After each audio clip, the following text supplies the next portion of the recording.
बिस्मिल्लाहिर्रहमानिर्रहीम अस्सलाम वालेकुम। की हाल है तुहाडा? सब ठीक ठाक हो?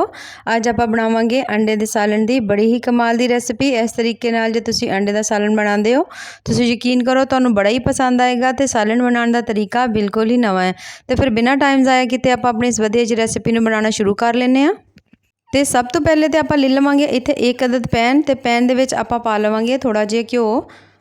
कुकिंग ऑयल होए वो पा लिया जे तुसीं डालडा यूज़ करते हो, जिहड़ा यूज़ करते हो कि वो पा लवांगे। जिवें थोड़ा जिहा गर्म होएगा तो इहदे विच आपां पावांगे 2 अदद प्याज पा देवांगे। उन्होंने बिल्कुल बारीक चॉप जिहा कीता सी। उन तो बाद हुण आपां प्याज नूं थोड़ा थोड़ा जिहा भुन लवांगे। बहुत ज़्यादा नहीं भुनांगे, ना ही इहदा आपां रंग बदलाना। बस थोड़ा थोड़ा जिहा जिवें तुसीं वेखो कि हल्का हल्का जिहा इहदा कलर जिहड़ा ना थोड़ा चेंज होण लग पिया, प्याज नरम हो गया ना, फिर आपां इहदे विच बाकी चीज़ां पावांगे। तो इत्थे तुसीं देख सकदे हो प्याज दा जिहड़ा कलर है वो थोड़ा जिहा चेंज हो गया, हल्का प्याज सॉफ्ट हो गया। तो हुण इहदे विच आपां पा लवांगे थोड़ियां जिहियां आप सब्ज़ मिर्चां पा देवांगे। जे सब्ज़ मिर्चां ज़्यादा खाते हो तो ज़्यादा पा लिया जे। तो उहदे नाल ही मैं इहदे विच टमाटर जिहड़े ना थोड़े ज़्यादा पाण डई आं। टमाटर मैं 3 पाए ने, ठीक है, मीडियम जैसे एवें मोटे मोटे कट के जैसे पाते, बरीक नहीं पाने, ना ही असीं पेस्ट पाना। एवें इन्हां दा जिहड़ा स्वाद है ना तुहानूं ज़्यादा मज़ेदार लगेगा। तो बस हुण जिहड़े टमाटर ने इन्हां नूं आपां पा के चंगी तरह सारियां चीज़ां नूं भुनांगे जद तक ये सारियां चीज़ां जिहड़ियां ना टमाटर भी ते प्याज सारे जिहड़ियां ना वो होर चंगी तरह सॉफ्ट नहीं हो जांदियां। तो जदों तुसीं देख लो कि टमाटर ने ते प्याज ने सारा कुछ बड़ा सोहना सही हो गया, थोड़े थोड़े नरम हो गए ने ते टमाटरां दा पानी दी भी नमी जिहड़ी थोड़ी घट गई है। तो फिर आपां इहदे विच पावांगे थोड़ा जिहा अदरक लसन दा पेस्ट। फ्रैश भी पा सकते हो, नहीं तो जिहड़ा कुछ तुसीं रखिया बना के वो भी पा सकते हो। तो अद्धा चमचा तकरीबन मैं पेस्ट पाया क्योंकि सालन बहुत थोड़ा, तो बहुत ज़्यादा पेस्ट पाने की जरूरत नहीं होएगी। तो बस पेस्ट पाने तो बाद हुण आपां इहनूं दोबारा तो हल्का जिहा मिक्स कर लवांगे। जदों तुसीं देखो कि सोहनी जी अदरक लसन भुज्जे दी खुशबू आउण लग पई इहदे विचों, तो फिर आपां बाकी चीज़ां जिहड़ियां ना वो फिर इहदे विच ऐड करांगे। तो इत्थे हुण आपां इहदे विच पा देवांगे नमक। तो नमक जिहड़ा मैं तकरीबन चम्मच का तीसरा हिस्सा पाया, बहुता नहीं पाया। उन तो बाद थोड़ी जी हल्दी पा देवांगे, उहदे नाल ही आपां इहदे विच लाल मिर्च पा देवांगे। इन्हां तिन्नां चीज़ां नूं पा के अपने तुसीं टेस्ट दे हिसाब नाल भी पा सकदे हो, वध घट कर सकदे हो जिन्नी तुहानूं नमक मिर्च पसंद होवे। तो उन तो बाद हुण आपां इन्हां नूं चंगी तरह मिक्स कर लेना, भुन लेना इहनूं चंगी तरह। जदों कि मिर्चां जिहड़ियां ना चंगी तरह भुज नहीं जांदियां ते मसाला भी साडा बड़ा ही वधिया जिहा तैयार नहीं हो जांदा। तो हुण इस तकरीबन 1 तो 2 मिनट इहनूं चंगी तरह भुन लवांगे। अज दी रेसिपी तुहानूं बड़ी स्वादी लगेगी क्योंकि बड़ी कमाल दी बन के तैयार हुंदी है। तो बनाने का तरीका भी बड़ा ही इहदा आसान है। तो वेखो हुण इत्थे माशाअल्लाह मसाला असीं बड़ा सोहना इत्थे चंगी तरह भुन लिया।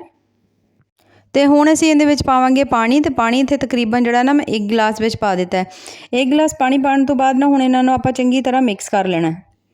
तो जदों तुसीं देखो तुसीं चंगी तरह मिक्स कर लिया तो हुण इहनूं पक्कण वास्ते रख दे जे, चंगी तरह इहनूं पका लिया जे। जदों देखो पानी तकरीबन अद्धा गिलास रह गया ना, तो फिर आपां बाकी कोई चीज़ इहदे विच शामिल करांगे। तो इत्थे माशाअल्लाह ज़बरदस्त जिहा पकना शुरू हो गया।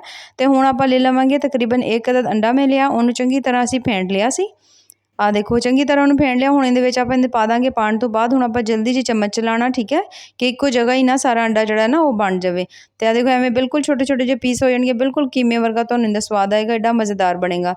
तो अंडा पाउण तो बाद हुण इहनूं आपां चंगी तरह मिक्स कर लवांगे। मिक्स करके आपां इहनूं कुछ देर वास्ते भुन लवांगे। फिर तो दरमियानी जी अग ते हुण आपां इहनूं पका लेना तकरीबन 2 तो 3 मिनट। जदों जिन्ना चिर जिहड़ा अंडा वा ना चंगी तरह इहदे च पक नहीं जांदा ते कच्चे अंडे दी ना जिहड़ी स्मैल है खत्म नहीं हो जांदी।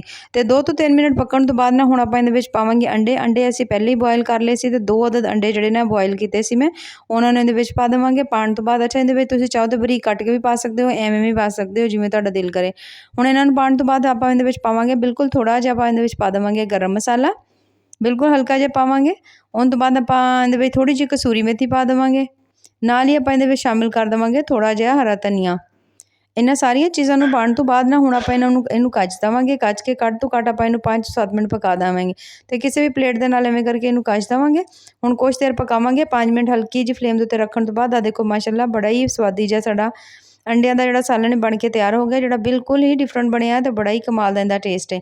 एक दफ़ा इन्हां सारिਆਂ ਨੂੰ मिक्स कर लवांगे। जे तुहानूं ग्रेवी नहीं पसंद ना होए तो तुसीं थोड़ी जी अग तेज़ करके ग्रेवी नूं तुसीं खुश कर लिया जे। आ देखो माशाअल्लाह उवें मैं तो इन्नी ही रखांगी क्योंकि जिवें थोड़ी देर वास्ते रखांगे ना इहनूं तो इहदी ग्रेवी उवें ड्राई हो जाएगी। तो बस इहनूं आपां हुण कढ लवांगे किसी बोल विच। आ देखो माशाअल्लाह किड्डा ही मज़ेदार ज़बरदस्त जी साडी अज दी जिहड़ी अंडे दी रेसिपी बन के तैयार हो गई आ। तो जे तुहानूं साडी अज दी रेसिपी पसंद आए तो तुसीं साडे चैनल नूं जरूर लाइक करिया जे, सबसक्राइब करिया जे। बाकी दुआवां याद रखिया जे। अल्लाह हाफिज़।